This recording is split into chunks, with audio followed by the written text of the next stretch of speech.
Ninguno de los 47 españoles fallecidos y ninguno de los 126 heridos merecían un gobierno como este.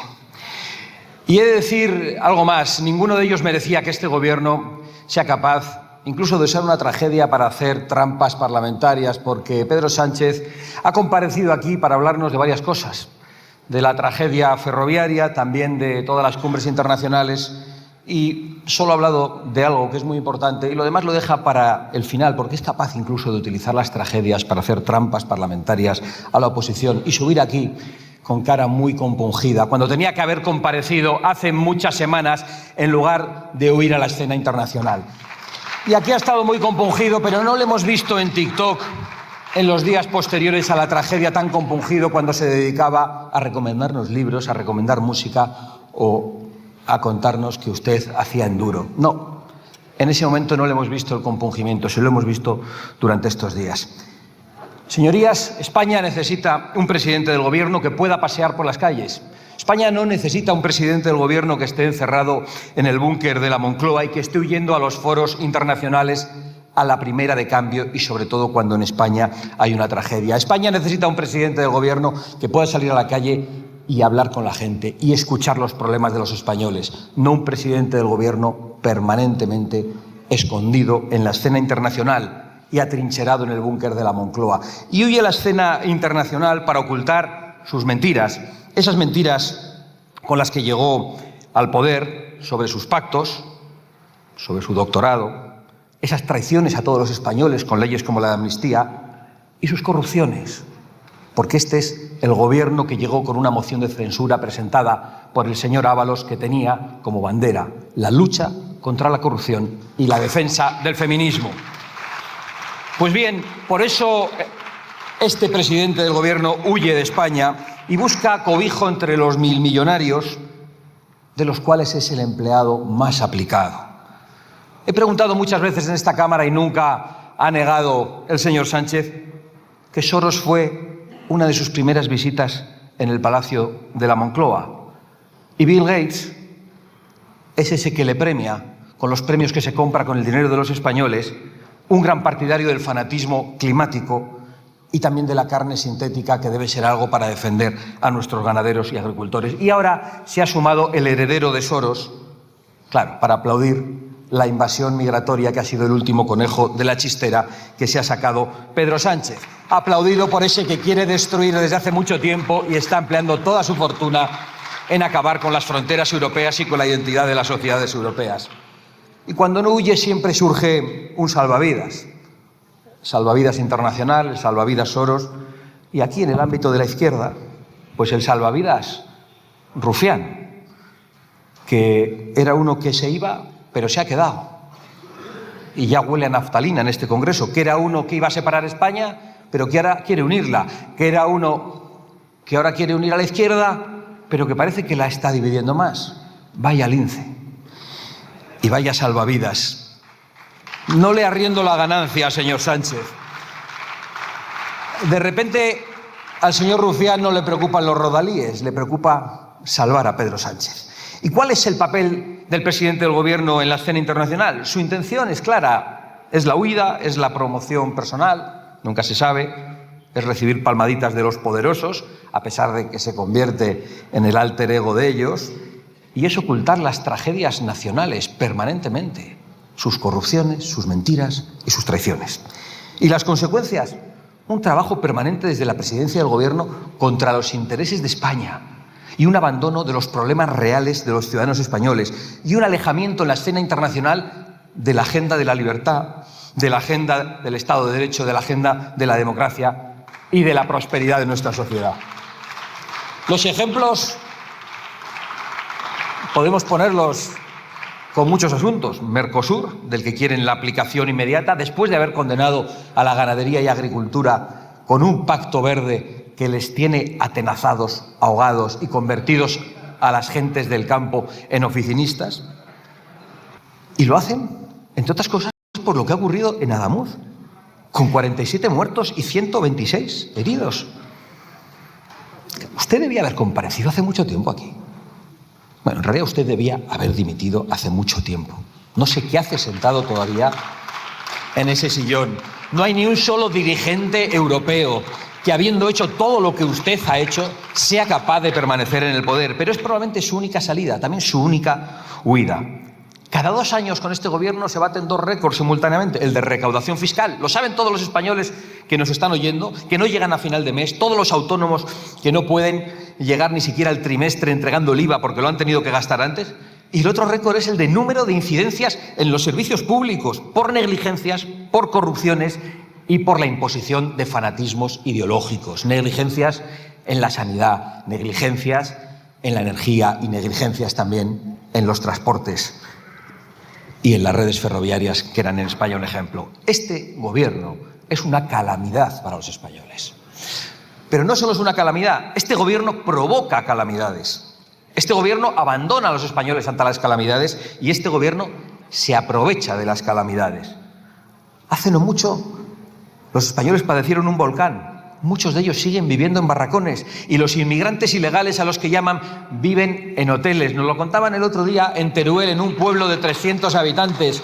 Un hombre que tiene el hotel en estos momentos no ocupado y le llamó a una de esas asociaciones que ustedes financian para meter en ese pueblo 30 personas que han entrado ilegalmente a España durante un año con pensión completa y con calefacción e aire acondicionado. Eso que ya muchos españoles no pueden ni encender porque cuesta pagar la energía con sus políticas. ¿Qué hicieron en la pandemia? Mientras encerraban a los españoles y les condenaban a la ruina porque no podían abrir sus negocios. Resulta que había denuncias de los usuarios, denuncias de los maquinistas, denuncias de los camareros que no podían ni servir el café y denuncias de los ingenieros que todos hemos visto en las redes sociales y hemos visto a posteriori a mucha gente diciéndolo, pero nadie había avisado. Fijaros si se han autoinculpado ustedes que inmediatamente después del accidente y cuando teníamos al ministro queriendo poner los trenes a 400 por hora, los bajan a 150 kilómetros por hora, en una autoinculpación clarísima de que habían desoído todas las advertencias.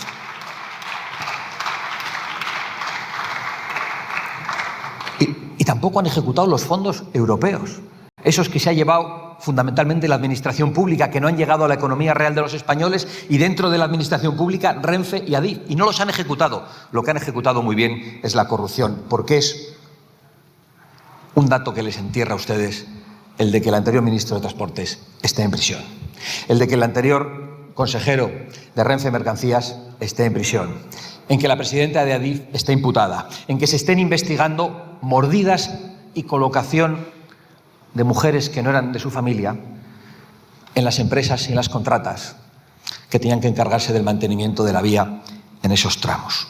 La corrupción mata, señorías. Y no hay luto ni cortesía política que nos impida decir eso fuera de aquí y dentro de aquí. Y por eso yo afirmo con toda claridad que Adamuz fue un crimen y no solo un accidente, señorías. Un crimen que les pesará a ustedes en sus conciencias y del que espero que respondan ante los tribunales donde nosotros ya les hemos denunciado.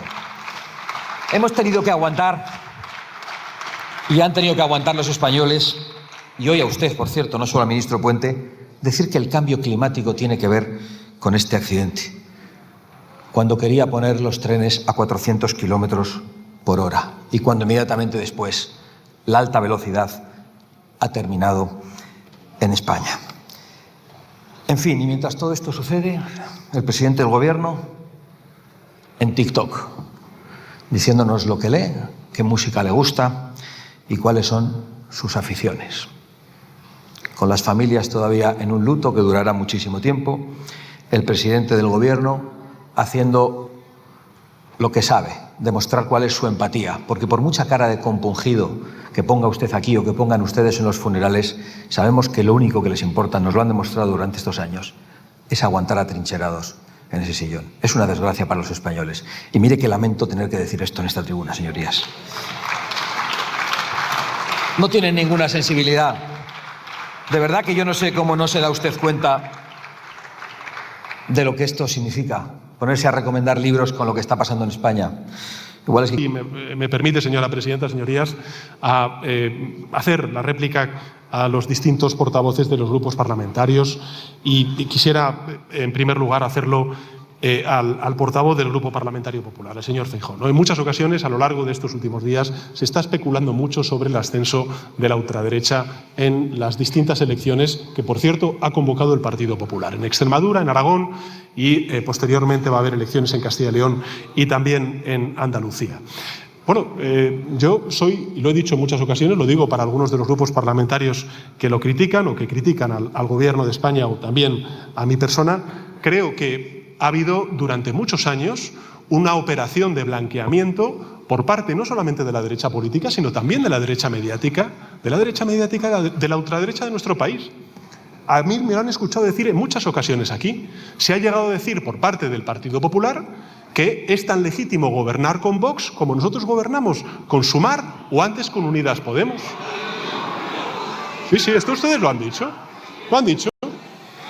Comparando a la ultraderecha de Vox con el Partido Comunista de España. Incluso el propio señor Abascal sale a la tribuna y poco menos que el comunismo lo utiliza en términos peyorativos desde esta tribuna contra Unidas Podemos antes y contra lo que representa ahora Sumar. Pero a diferencia de lo que...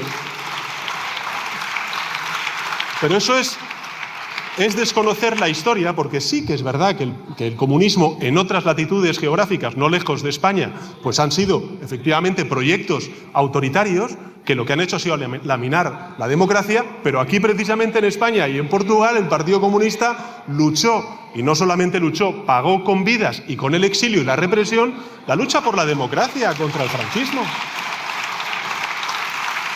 Y creo que no es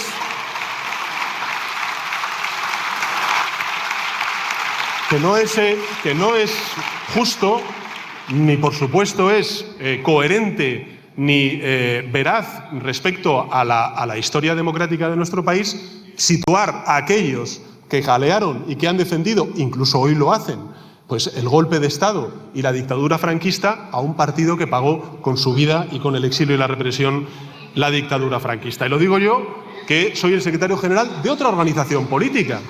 Pero cuando ahora vemos que se blanquea la ultraderecha por parte de la derecha política, en el fondo y en la forma. Claro, si el otro día, en el cierre de campaña de Aragón, el señor Feijóo lo que hace es invitar a un grupo musical que lo que está reivindicando es el golpe del 36 y invita a una persona que, por cierto, bien que le pagan las administraciones públicas gobernadas por el Partido Popular, al señor Vito Quiles, con dinero público de todos, de aquellos que votan a la derecha, a la ultraderecha, pero también a otras formaciones políticas que nada tienen que ver con él, le invitan, pues claro, lo que se demuestra al final, ¿qué es?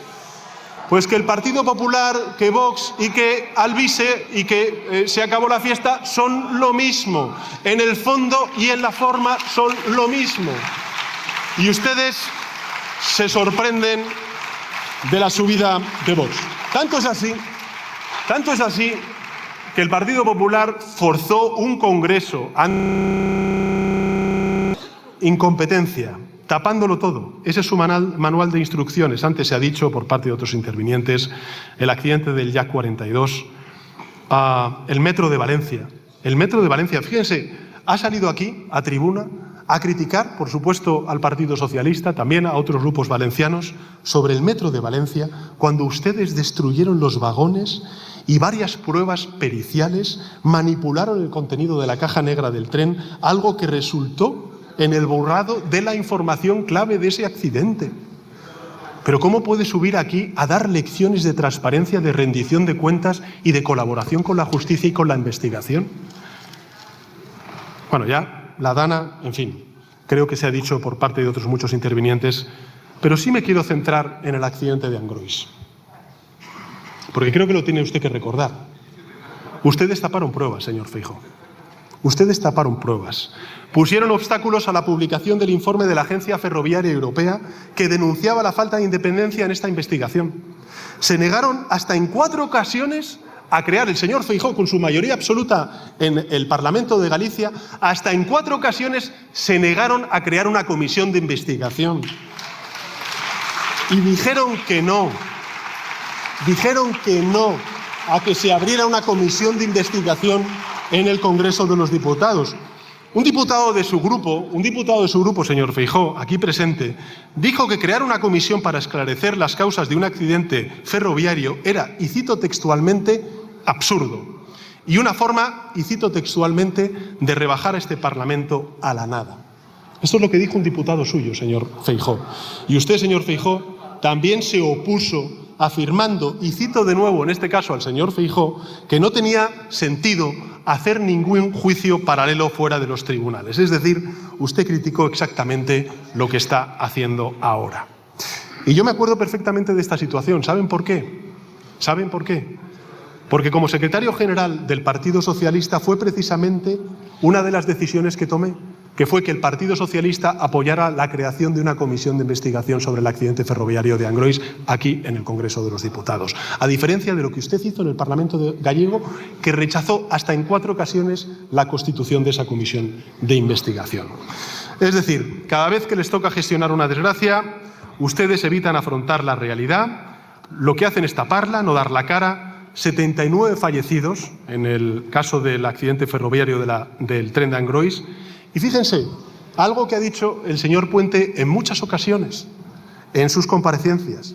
La entonces ministra de Fomento, la señora Pastor, y tampoco el presidente del Gobierno, el señor Rajoy, tuvieron la mínima decencia de comparecer ante las Cortes Generales para dar rendida cuenta de este accidente ferroviario. El señor Puente y yo mismo aquí estamos dando la cara.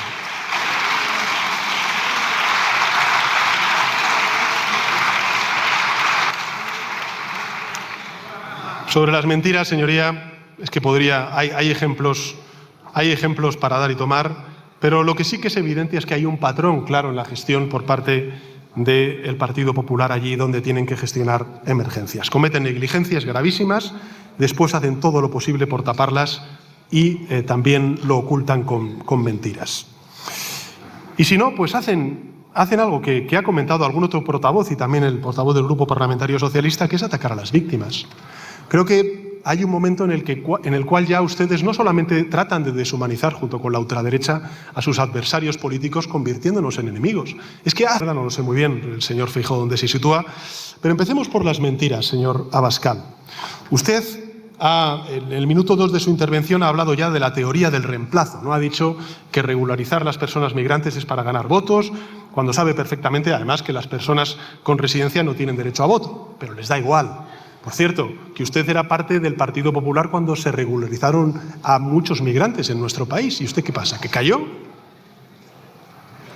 ¿Cayó? Claro, como calla, por ejemplo, cuando la voz de su amo le dice hay que imponer aranceles a Europa. Bueno, luego hablaremos de las redes sociales, ¿no? En todo caso, un bulo que ustedes han difundido, pero que también, desgraciadamente, de nuevo el Partido Popular ha propagado. Usted ha dicho que han aumentado las llegadas irregulares a nuestro país. Y eso es otra mentira. Pero les da igual. Les da igual porque ellos están en otra cosa. Miren, yo simplemente para tranquilidad de los ciudadanos y ciudadanas, en 2025 han bajado casi un 43% respecto al año 2024. Gracias precisamente a una política pública omnicomprensiva, transversal, horizontal que tiene este gobierno. Y por supuesto usted ha seguido manteniendo esa ficción imposible de que las personas migrantes vienen a cobrar paguitas y al mismo tiempo les quitan el empleo a los españoles. En fin, o una cosa o la otra, pero las dos son francamente imposibles, señora Abascal. Porque lo cierto es que hoy vivimos uno de los mejores momentos desde el punto de vista económico y también laboral de la historia económica de nuestro país o democrática de nuestro país. Es que tenemos una tasa de paro que está, bueno, pues como no ha estado en las últimas 2 décadas, por lo menos 17 años, que los inmigrantes representan, para información de sus señorías y también de los ciudadanos, el 40% del empleo creado desde la reforma laboral. El 40%. Eso significa que el 60% son personas de origen nacional. Es decir, los migrantes vienen a trabajar, a contribuir, como lo hicieron, por cierto, nuestros abuelos y nuestros padres cuando migraron como consecuencia de la falta de oportunidades en la posguerra y la dictadura franquista. En todo caso, yo creo que su labor es otra, es la de expandir el odio. Hasta incluso, yo lo desconocía, pero bueno, he preguntado usted ha hablado de un pequeño pueblo de Teruel de 300 habitantes que habían recibido a 30 personas migrantes. Entonces, bueno, yo he preguntado a ver exactamente a qué se refería. Pero es que hasta en eso el señor Abascal miente. Si es que les da igual, tanto al PP como a Vox. Realmente es difícil porque uno, tiene que estar constantemente desmontando todos estos bulos de Vox y del Partido Popular. Pero bueno, vayamos al caso. Estamos hablando, señor Abascal, usted lo sabe, de una pequeña localidad de Teruel que se llama Mora de Rubielos. Sí, que tiene 300 habitantes. No tiene 300 habitantes, perdón, tiene cerca de 1.700 vecinos. Y los únicos incidentes registrados para conocimiento de sus señorías y de los ciudadanos tras la llegada de esas personas, de esas 30 personas, no han sido problemas de convivencia. Lo que han sido el problema han sido las amenazas que recibieron el alcalde y los trabajadores del hotel después de que su partido, señor Abascal, afirmara que el gobierno de España sería responsable de, y abro comillas, los machetazos de cada robo que hiciera. Y cierro comillas.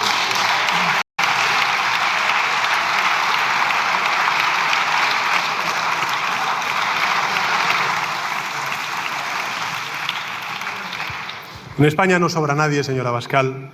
Si tiene que sobrar algo, es precisamente su odio. Un odio, por cierto, que ustedes expanden de manera sistemática en las redes sociales contra todo el que piense diferente, ¿no?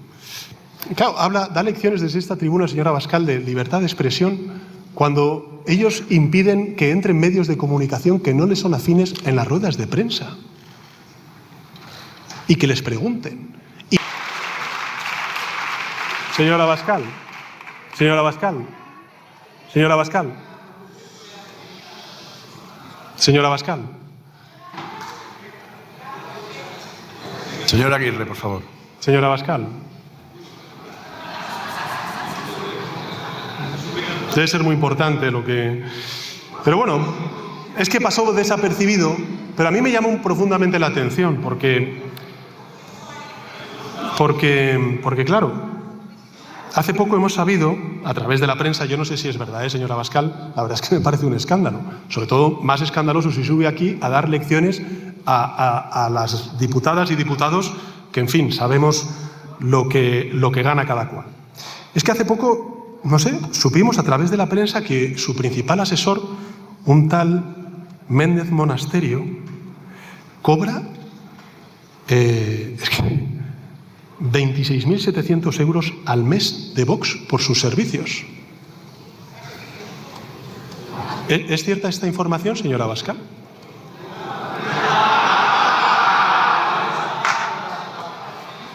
Porque la pregunta que yo me hago no es la de Méndez Monasterio, porque si el asesor cobra este dineral, ¿cuánto cobra el asesorado? Porque este es el problema, señor Abascal, que usted sube aquí, nos da lecciones como un Torquemada cualquiera de que todos somos corruptos salvo usted y su partido, y resulta que lleva ya unos años al frente de Vox y todavía no ha revelado cuánto gana usted como presidente y dirigente del partido de la ultraderecha. Dígalo. Suba usted aquí. No me diga.